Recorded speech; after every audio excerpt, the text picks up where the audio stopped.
নমস্কাৰ।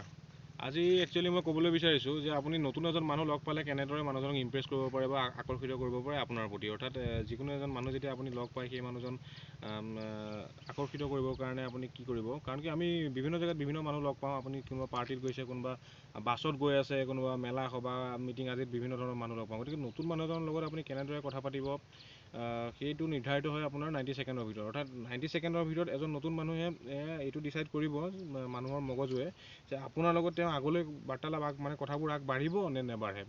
প্ৰথম কথা হৈ গ'ল, যেতিয়া আপুনি এজন নতুন মানুহ লগ পায়, প্ৰথম কথা হৈ গ'ল কি আপুনি অপেন মাইণ্ডেড হ'ব লাগিব। অৰ্থাৎ মানে আপুনি অপেন মাইণ্ডেড নহয় যে খোলা, মানে একচুৱেলি খোলাই, তাৰমানে আপুনি মানে মানুহজন খোলা মনৰ হ'ব লাগিব। যেতিয়া আপুনি মানুহজন লগ পাইছে তেওঁৰ লগত আপুনি কথাবোৰ অপেন হ'ব লাগিব, মানে আপুনি অলপ ৱেলকামিং হ'ব লাগিব। আপুনি যে ধৰক এজন মানুহ লগ পালে, মানুহজন দেখি পেলাই আপুনি কমচে কম মাতিব লাগিব বা হেল্ল' হাইটো কমচে কম ক'ব পাৰে, ইমানখিনি এইটোকে অপেন বুলি কোৱা হয়। মানে অপেন স্বভাৱৰ হ'ব লাগিব।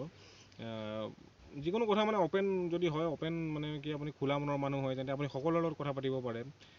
প্ৰথম কথা হৈ গ'ল এইটো। 2 নম্বৰ কথা হৈ গ'ল, যেতিয়া আপুনি মানুহজনৰ লগত কথা পাতিছে, নতুন এজন মানুহৰ লগত কথা পাতিছে, তেওঁৰ লগত আই কণ্টেক্ট হৈ থকাটো বহুত জৰুৰী। মানে কি যেতিয়া আপুনি আই কণ্টেক্টত থাকে, আই কণ্টেক্টত থাকিলে কি হৈ যায় কথাটো, মানুহজনৰ এটা মানে ভৰসা হয়, মানে মানুহজনৰ এটা হেৰি মানে আপোনাৰ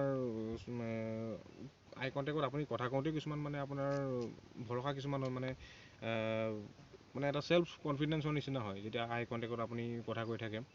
দ্বিতীয় কথা হৈ গ'ল, মানুহজনক যেতিয়া আপুনি কথা পাতি থাকিব, তাৰ মাজে মাজে আপুনি সৰু সৰু স্মাইল কৰাটো বেছি এটা অলপ মানে প্ৰয়োজন। যে আপুনি স্মাইল অকণ কৰাটো, হালকা চাই স্মাইল কৰাটো প্ৰয়োজন। যে আপুনি কাৰোবাৰ লগত কথা পাতি আছে, অকণমান যদি স্মাইল, যদি আপুনি গুমুঠা হৈ কথা পাতোতে যদি চুপচাপ বহি থাকিব, চকু মানে ইফালে সিফালে চাই, তেতিয়া সেইটো এটা একচুৱেলি বেয়া হয়।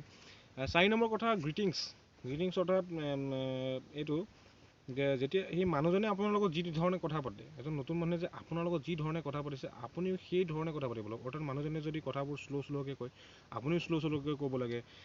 মানুহজনে যদি কথা স্পীডত কয়, আপুনি কথাটো স্পীডত কোৱাৰ চেষ্টা কৰিব লাগে।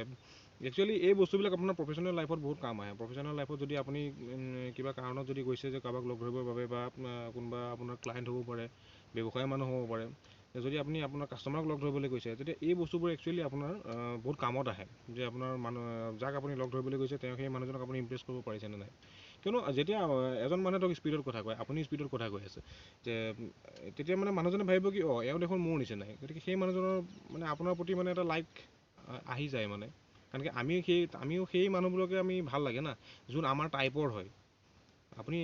আমিও সেই মানুহবিলাকৰ লগত কথা পাতি আমাৰ ভাল লাগে, যোন আপোনাৰ এতিয়া কিছুমান মানুহ আছে আপোনাৰ টাইপৰ নহয়, ধৰক বা মোৰ টাইপৰ নহয়, মোৰ টাইপৰ যোন নহয় তাৰ লগত মোৰ ভাল নালাগে। ধৰি লওক মই খোলা মনৰ মানুহ, মই কাৰোবাৰ লগত কথা পাতি আছোঁ, সি ধৰক কথা চথা বহুত কম পাতে, মই ধৰক কথা খুব বেছি কওঁ, তেন্তে মোৰ তাৰ লগত কথা পাতি ভালেই নালাগিব, মোক বৰিং লাগিব তাক। গতিকে সেই বস্তুটো হোৱাটো দৰকাৰ। আৰু চবতকৈ ডাঙৰ কথা, যদি আপুনি থিয় হৈ কথা পাতিছে, তেন্তে কথা পাতোতে অকণমান বেকা হৈ তেওঁ সন্মুখত হেৰি কৰাটো, মানে এনেকৈ অকণমান বেকা হৈ তেওঁৰ ওচৰত কথা পাতিব। মানে তেতিয়া কি হয়, তেতিয়া মানুহজনক এইটো ভাৱ হয় যে এই মানুহজনে মোৰ লগত বিশ্বাসী নিচিনা এটা ভাৱ আহে। মানে এইটো যে অকণমান ঝুঁকে বুলি কয় হিন্দীত, অকণমান ঝুঁকি পেলাই কথা পাতিলে আপোনাৰ মানে হেৰি ভাৱটো আহে। আৰু কাৰোবাৰ লগত যদি কথা পাতি আছে, তেন্তে আপুনি ধৰক হাত চাত ষ্ট্ৰেইট ৰখাটো ভাল।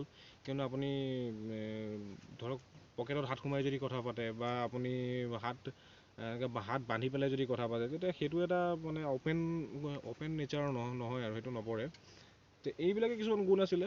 আৰু চবতকৈ ডাঙৰ কথা, যেতিয়া মানুহজনৰ লগত আপুনি কথা পাতি থাকে, বেছিকেলি তেওঁৰ কথা আপুনি শুনিবলৈ চেষ্টা কৰিব। যাৰ লগত আপুনি কথা পাতিবলৈ গৈছে, তেওঁৰ কথাখিনি শুনিবলৈ চেষ্টা কৰিব। আমি যিকোনো জেগাত যাওঁ, গৈ কিনে আমি ষ্টাৰ্ট কৰি দিওঁ মই খালি মই মোৰ কথাটো ক'বলৈ বিচাৰোঁ। বৰ্তমান যুগত আপোনাৰ মানে কাৰোবাৰ কথা শুনা মানুহ বহুত কম।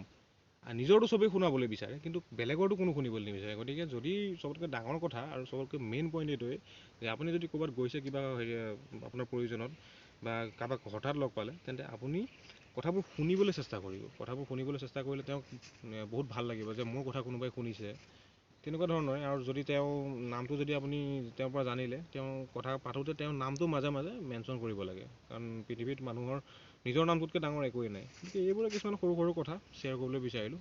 Thank U.